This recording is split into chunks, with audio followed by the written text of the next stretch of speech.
नमस्कार, मैं Anjali Kesari India news में आपका स्वागत करती हूँ। दिल्ली के पुराने नांगल गांव में हुई घटना को बीते हुए पूरे 8 दिन हो चुके हैं, लेकिन मुद्दा वही का वही है। दिल्ली पुलिस का नजरिया काफी गैर जिम्मेदार नजर आ रहा है।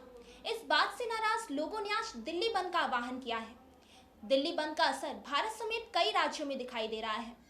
आंदोलन कर रहे लोगों ने एक्सक्लूसिव स्पेशल कोर्ट की मांग की है। नमस्कार, केसरी इंडिया न्यूज़ चैनल के अंदर आपका स्वागत है। आज हम खड़े हैं दिल्ली कैंट के पुरानी नांगल गांव के अंदर, जहां पर 9 साल की बच्ची के साथ जो दुष्कर्म किया है, उसके बाद आज पूरा समाज, पूरा देश यहां पर एकजुट खड़ा है।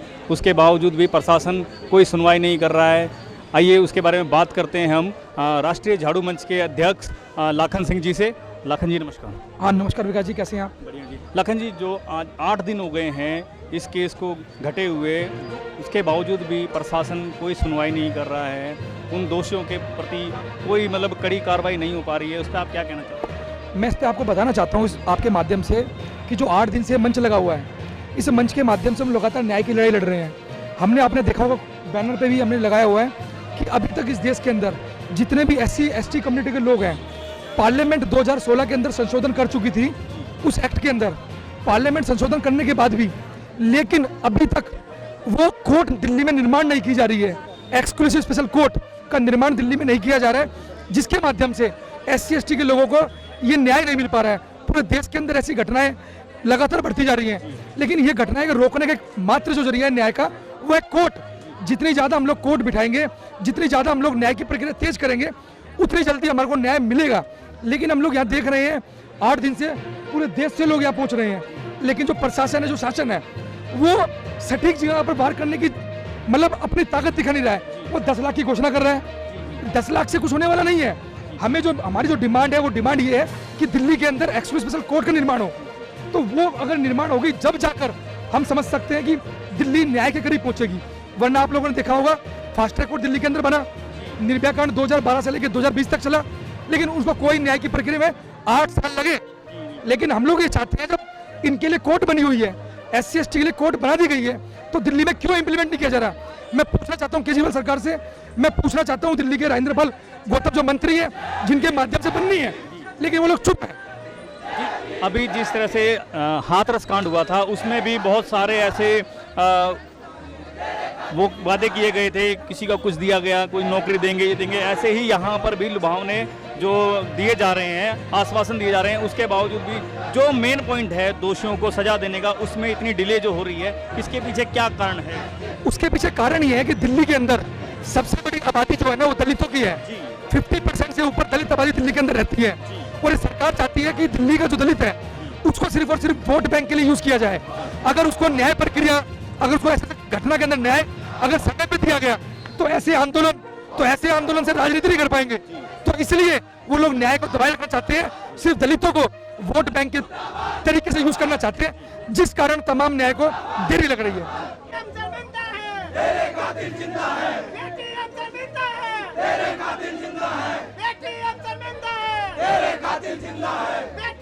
कौशल जी नमस्कार। नमस्कार। कौशल जी, आज 8 दिन हो गए हैं आप लोग यहाँ पर बैठे हुए हैं, धरने पर बैठे हैं, लेकिन प्रशासन के कानों पे जू नहीं रेंग रही है। इसके पीछे क्या ऐसी क्या कारण है, क्या गतिविधियाँ चल रही है सरकार की, जो कि इस पर कोई कार्रवाई नहीं कर पा रही है? देखिए, मुझे ऐसा लगता है कि क्योंकि हम लोग एक शांतिपूर्ण तरीके से यहाँ प्रदर्शन कर रहे हैं, और सरकार को और प्रशासन को ये लगता है कि ये एक जगह बैठे हुए हैं, यहीं जिंदाबाद मुर्दाबाद कर लेंगे, उसके बाद बात खत्म हो जाएगी। हम जबकि क्योंकि हम अम्बेडकरवादी हैं, हम शांतिपूर्ण तरीके से ही चाहते हैं कि न्याय मिले, वो शांतिपूर्ण तरीके से ही हो, लेकिन ऐसा लगता नज़र नहीं आ रहा, क्योंकि आज 7-8 दिन बीत चुके हैं, अभी तक भी फोरेंसिक लैब तक रिपोर्ट्स भी अभी तक नहीं पहुँचे, जो तमाम मीडिया की खबर के आधार पर है। दूसरी चीज़ ये कि क्योंकि ये एक ऐसे वर्ग से घटना हुई जो समाज के सबसे नीचे पायदान पर है, और ये एक बड़ा कारण हमारे बीच में नज़र आ रहा है। क्योंकि अगर ये एक दूसरे वर्ग से बच्ची होती, समुदाय से होती, तो पूरा देश उबल पड़ता। हालांकि हमारे साथ 36 बिरादरी है, तमाम लोग यहाँ पर हैं, और तमाम सोशल मीडिया हमारे साथ है, जो लगातार हमारे इस पे मुद्दे पे बना हुआ है।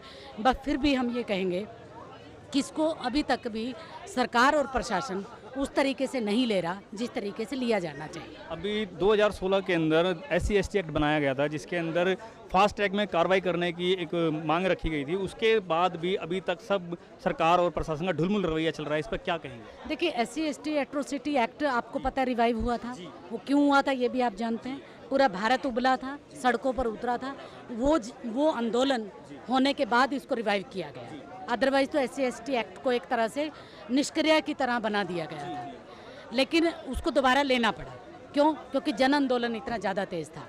ठीक उसी तरह इस घटना को, ये एट्रोसिटी का भी आता है, पॉस्को में भी आ रहा है, तमाम धाराएं इसमें लगी हैं। यहाँ जॉइंट कमिश्नर ने भी आके बताया है कि यहाँ पे ये वो तमाम अखबारों में भी आ रहा है।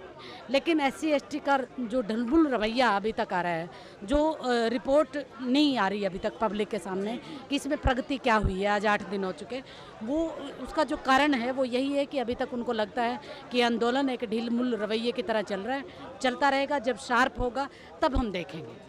तो एक तरह से SC/ST एट्रोसिटी एक्ट जो बना हुआ है वो है तो हमारे लिए ही, बच्चियों के लिए ये प्रोटेक्शन एक्ट है।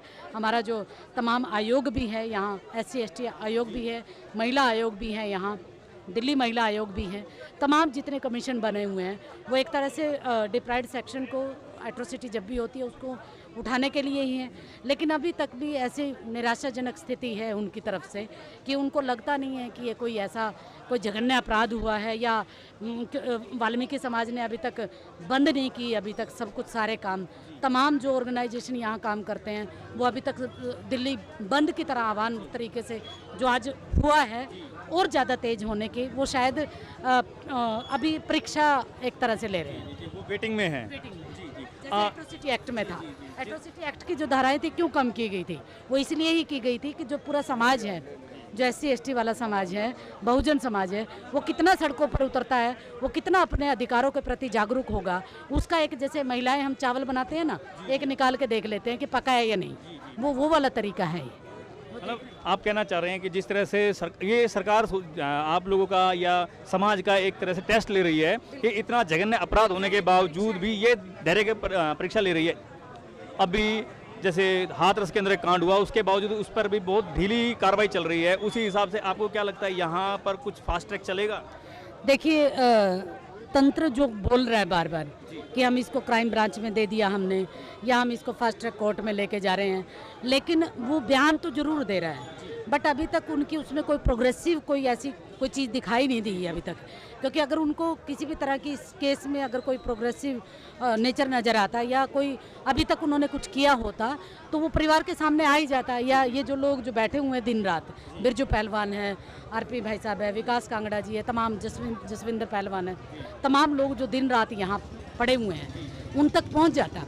लेकिन ऐसा कुछ हमारे पास अभी ऐसा उस तरक्की में कि क्या हुआ है, किसी तरह की कोई सूचना नहीं है। ये मैं मीडिया के आधार पे ही बता रही हूँ, अखबारों में आज भी आया है कि अभी तक जो एविडेंस जो कलेक्ट किए गए थे शमशान घाट में, या जो बच्ची का जो लास्ट पार्ट था जिसके आधार पे ये कहा जा सके कि ये रेप हुआ था, हाँ, उसकी जांच के लिए कुछ मतलब जो लैब में पहुंचने चाहिए थे, लेबोरेटरी वालों का ही, टेक्नीशियन का खुद ये कहा, बयान आ रहा है आज के अखबार में कि अभी तक हमारे पास तो पहुंचे ही नहीं है एविडेंस। तो इससे हम कैसे उम्मीद कर सकते हैं कि हमें ये फास्ट ट्रैक कोर्ट में फास्ट ट्रैक कोर्ट में ले जाने के लिए क्या चाहिए? सबसे पहले एविडेंस चाहिए। एविडेंस आपके पास है नहीं, तो आप कैसे सिद्ध करेंगे फास्ट ट्रैक कोर्ट में भी? और फांसी की सज़ा तो तभी होगी ना जब सारे के सारे एविडेंस विक्टिम के खिलाफ जाएंगे और वो उसकी बयानबाजी होगी और तमाम प्रमाणों के आधार पर उनको फांसी की सज़ा मिलेगी। लेकिन प्रथम दृष्टिया ही देखने से ये लग रहा है कि पुलिस वाले अभी तक सस्पेंड नहीं किए गए, जो उस वक्त थे जिन्होंने माँ बाप को अंदर बंद करके रखा, एक तरह से दबाव में बयान लिए, वो कोई फ़र्क नहीं पड़ा उनसे। दूसरा चीज़ ये जो NGO की, जिस NGOs के सामने उनके बयान हुए माँ के, उन NGOs ने भी आके अभी तक ये नहीं कहा कि हमारे सामने ये फैक्ट आए हैं। उसके बाद फिर आंदोलन जब हुआ तब उसके सही बयान रिकॉर्ड किए गए। देन आफ्टर दैट क्या हुआ वो हमारे पास अभी तक कोई ऐसी कोई जानकारी नहीं। अब ये जो धरना है ये भारत बंद का ऐलान करेगा, जिस तरह से अभी सुना था कि दिल्ली बंद का ऐलान करेंगे, तो क्या भारत बंद का ऐलान भी हो सकता है? देखिए, ये कमेटी डिसाइड करेगी। ये बिरजू पहलवान है, ये आगे की बताएंगे कि इन लोगों ने जो कमेटी बनाई है वो कमेटी जो भी कहेगी पूरा समाज उसका साथ देगा। वो कमेटी अगर भारत बंद का आह्वान करेगी तो हम भारत बंद में साथ हैं, 36 बिरादरी इनके साथ है। हाँ, ये हमारा मुद्दा है, बच्चियों का है। मैं भी माँ हूँ, एक दूसरे भी समाज के लोगों के घरों में बच्चियाँ हैं। जो कमेटी डिसाइड करेगी आगे के लिए आज के इस आंदोलन के बाद, वो हम सब करेंगे फिर उसमें, उसी के आधार पर। हाँ, इतना मैं ज़रूर कहूँगी आपके केसरी चैनल को कि आप लोग बने रहिए हमारे साथ, क्योंकि मेन स्ट्रीम का मीडिया कहीं ना कहीं डिनाई कर जाता है इन चीज़ को। वो तभी फॉलो करता है जब राहुल गांधी जी आए, अरविंद केजरीवाल जी आए, सुषमा स्वराज, कोई भी, सॉरी सुषमा स्वराज तो आए नहीं, मतलब कोई भी आए प्रतिनिधि, तब तो वो पीछे पीछे आ जाते हैं। लेकिन इसके अलावा ये जो लोग दिन रात जुटे हुए हैं, उनको देखने के लिए कोई नहीं आता। तो हमें सोशल मीडिया पे पूरा भरोसा है। सोशल मीडिया हमारी बात को लेके जा रही है, और यही सोशल मीडिया की ताकत है कि आज जो बंद का आह्वान किया गया है, दिल्ली में कमेटी ने जो बंद का आह्वान किया है, वह हैदराबाद में भी प्रदर्शन हो रहे हैं, हरियाणा, राजस्थान, पंजाब में तो युवाओं ने बल्कि राष्ट्रपति को ज्ञापन दिया खून से लिख के। तो ये आप इसको इतना, ये आंदोलन कम है, इसको हम इस तरीके से नहीं दे सकते। मैं पंजाब के हमारे जो नौजवान भाई हैं उनको सल्यूट करती हूँ।